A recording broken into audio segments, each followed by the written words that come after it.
Yo, what's up, KG? So, ang gagamitin natin ngayon ay bird axe. Pero hindi dahil magpapana tayo. Gagamit tayo ngayon ng ano, nakita niyo ba? Kita niyo ba? Silip niyo ba? Parang hawak-hawak niya. Anong hawak-hawak niya? Yan ha? May tinatago mo dyan sa likod mo ha? So, gagamit tayo ngayong araw na ito ng dagger. At titingnan natin, i-damage test natin at subukan natin kung kayang-kaya ba yun sa mga boss. So, tingnan muna natin ang ating loadout muna tayo. So, ang ating bird axe ay may strength na 86.96, dexterity na 138, willpower na 158, at intelligence na 46. At ang gamit ng ating bird ay ang may wagang ninja dagger. No? At ang skill ng ating ninja dagger is dash a short distance and deal times 2 ng dex. Grabe, punit. Magical damage. Yung note nyo ha, magical damage to the target. So, ibig sabihin, pagdating sa mga may magical defense, sa matataas, sa mga malambot ang ating mahinang ating damage. Tapos, throw the dagger that deal times 4 ng dex, magical damage, and teleport to the dagger destination. So, parang siya? Parang blink. Parang blink ang kanyang attack. So, magsasayaw pala tayo ngayong araw nito. Ang ating skill na ginamit para sa kanya ay serious, plant type na mouth, kung saan ay below 65 HP meron tayong additional plus 25% ng will. So medyo makunat-kunat tayo. Strawberry shortcake, so mag-heal tayo. Pag-heal tayo, i-heal natin ating sarili once na bumaba ang ating buhay ng 30%. At syempre, ang ating paboritong violence na pag bumaba 50% ang ating ang HP ay mag-heal ulit tayo ng quick and quill plus int. Kasi may hinang int, pero mataas ang ating willpower. So, palag-palag lang. At syempre, hindi mawawala ang ating potato meat dahil syempre, ang kainaan ng mga ganitong klaseng aksi ay ang poison. So, meron din tayo pakunta sa poison. At the same time, meron din tayong another heal. So, tatlong heal yung nilagay natin dito dahil titingnan natin, kailangan lang is magaling tayong tumakas. So, lalo na blink lang ng blink. May dash na, may blink pa, tapos may teleport pa, hindi pala blink ang tawag, teleport, at may yung ating skill na so nagbabag siya. Mula nung nag-update, Sky Mavis, mula nung nag-update, ganito na nangyayari. Naiiwan luluwan ng access sa Yan, so subukan na natin sa combat. Let's go! Okay, so one hit lang yung mga kalaban. Yan, so magsasayaw pala tayo ng araw na to. So, lalo, bago na bago to sa mga pakibilang kami.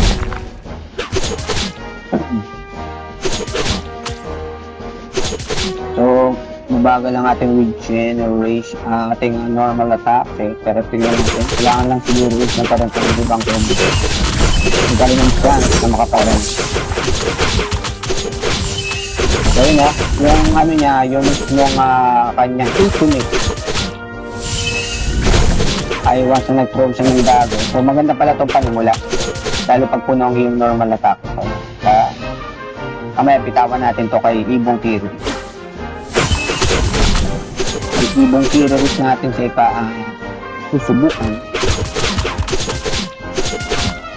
Ayan na, ibang terrorist. Hindi, balikan mo doon sa loob para sabay-sabay kayo. Pabalikin mo rin natin sila doon sa Boom.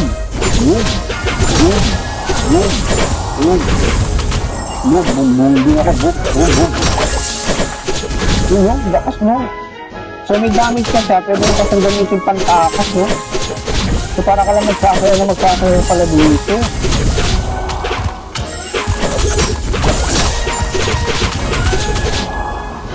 Lalo siguro pag meron ka nut-cracker mo. Angas dito sa nut-cracker, tira. Pwede mo rin sa pantakas bukod sa dash. Yun na maganda sa kanya, tapos meron pa tayong mga regen, medyo mailan pa tayo. So palag-palag kasi Subukan natin sa basinet. Pero sa ngayon, hindi mo naman natin. Kaya nyo. Ay, natin na natin yung Titan. Kung buhay na tayo sa Titan.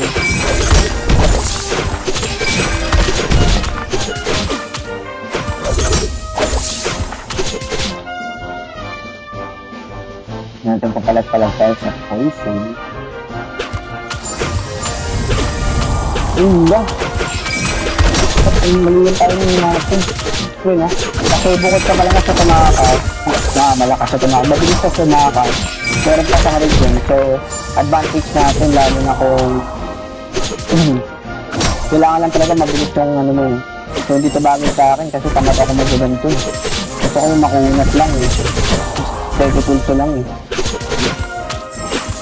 Kaya ba masyadong marunong lumayos eh. Pindot-pindot eh. Pero ano siya, okay siya. Okay siya. Tama?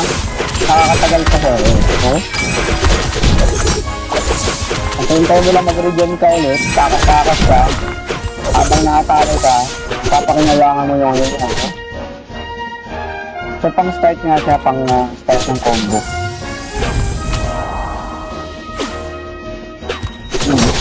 Dahil yun sa puto-ituloy pa sa kasama mo.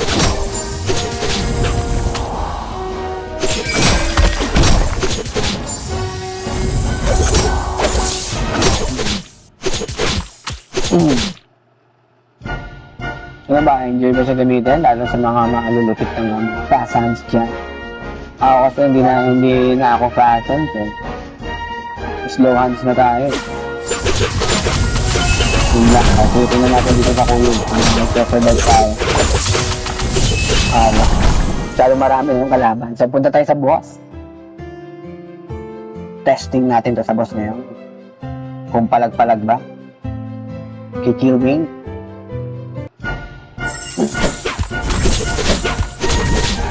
So dito, mas makulat na siyang kalaban. So dito natin malalaman kung what is mo yung damage.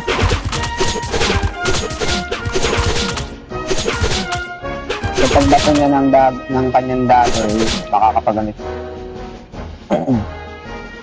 Isa, dalawa, dash, tatlo, pat. Ngayon pa lang, pwede natin gawin combo. So kada dalawa, dash, para naka-refill tayo muna ng normal na kasta. Dalawa, diba? Kung bilang ka pa, or instant naman.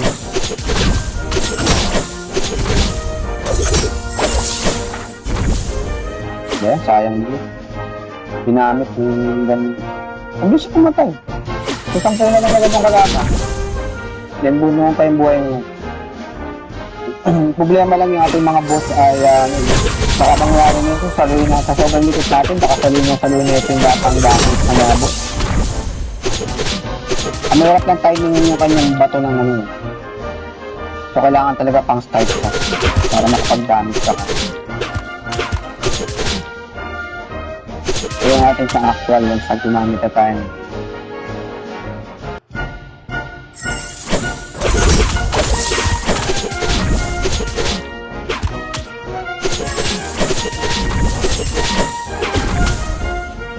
So medyo malayo din ang range ng kanyang.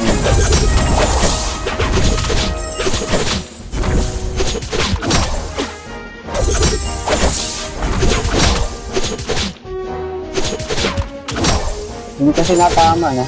Hindi kasi natama yung natin. Yung ating, mahirap patamaan yung ating, ano? Bukan ulit natin kung gaano kalayo ba. Hindi ko alam dito sa tablet, eh. Bakit kasi ganito dito sa tablet? Hindi kasi naka-full screen ito talaga, guys. So, hindi ko rin talaga nakita yung ibang kalaban. So, sa tablet kasi ganito yung view. Pero pag sa cellphone ko naman sa nilalagay, kitang-kita ko yung kalaban. Kaya dito nangangapapa ako kung tama na yung distance na kung sino.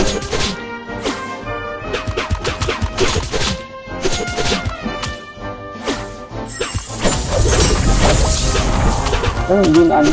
Saan ako? Angas no, pagka nag-dash ka tapos bigla ka umatake ng normal attack. So na lang, gusto mo isa. So gamit tayo agad ng ultimate tayo dito.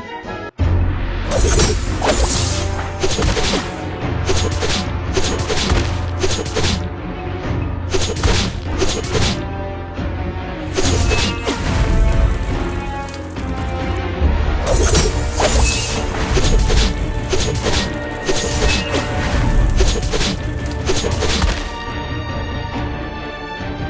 siya natama eh. Hindi natama mo.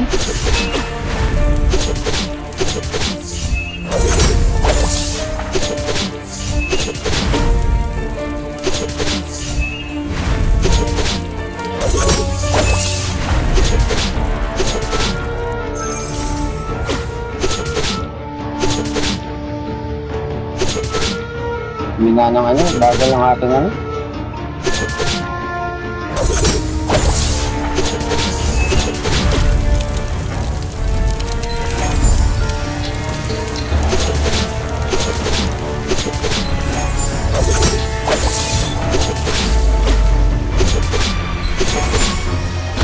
Yun, sa pagiging malikot, mas malikot tayo sa kanya.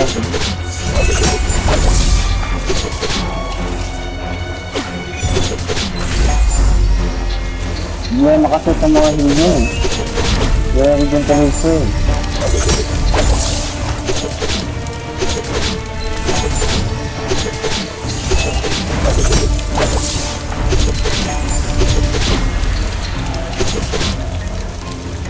Hindi, marami pa naman tayong oras. Ah, patay na pala. Kahit pala hindi napatayin yung mga to.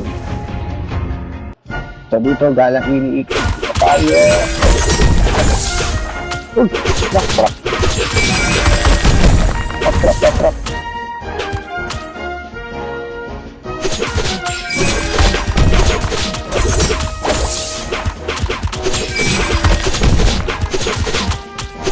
So sa mga single attack, papunta talaga eh. Pero kapag ka sa mga scatter, ano, so malaki yung chance mo ng survivability kapag ka mataas yung ano mo na survive sa mga ganun kalaki mo. So yung mga scatter na gano'n, so nakakailag ka. Pag nag-stun ka, wala na, so nakakailag. Hindi natin mapatama ito, no? Yun. Ito yung walang damage.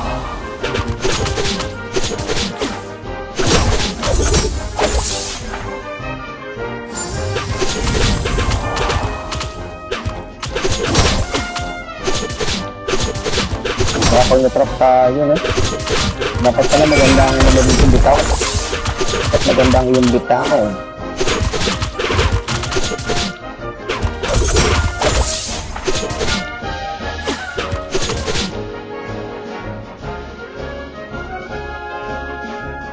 Yan, so 12 pa ang ating kalaban.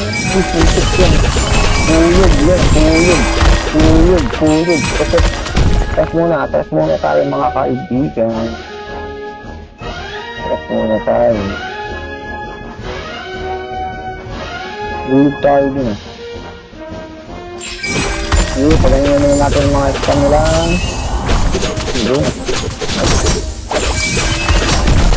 Walang gamit.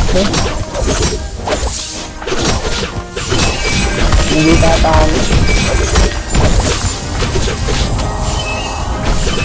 Ang ganda lang dito, pwede mo kang ituloy-tuloy yung kanyang damage. Wala ka pang tayo pangwala, kung nga pala sa ating bird.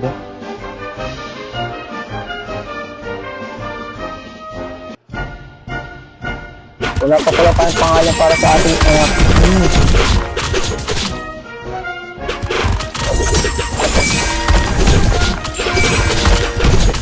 So pwede palang pangalan natin sa kanya yung Supreme. Bakit? Kasi ang gamit niya ay blade. Hindi pala dagger pala, hindi pala blade. Blade cannon. Pang pangalan ng ating bird.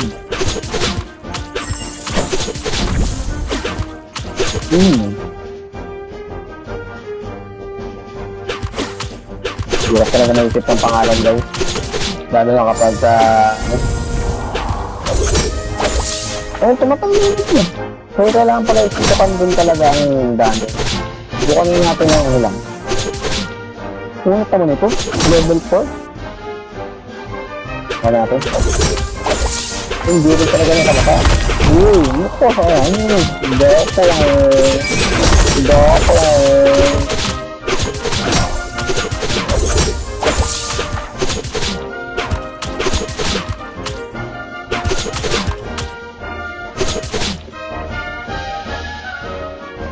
At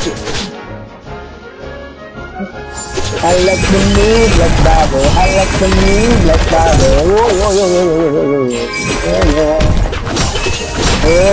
Takot na tayo. Takot na tayo. Galing, galing. Ilis na, mag-iis ka kaya. Hindi ko na nga. Iis ka ngayon. Nag-origin natin. Wala pa ba?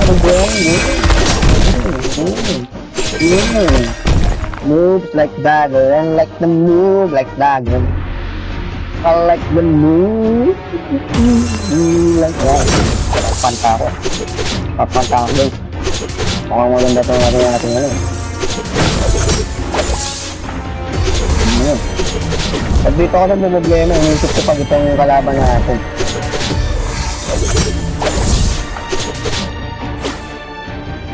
Ano, may damage ba yun? Pinakalitan mo. Invulnerable kaya sa pag ano? Pagka naka-ultimate.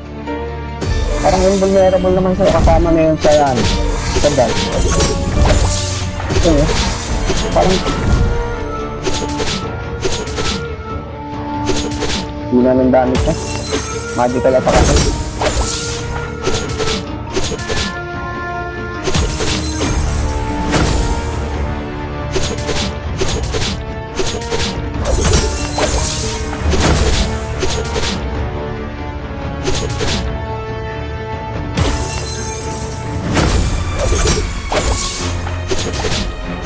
Invulnerable ka sa'yo.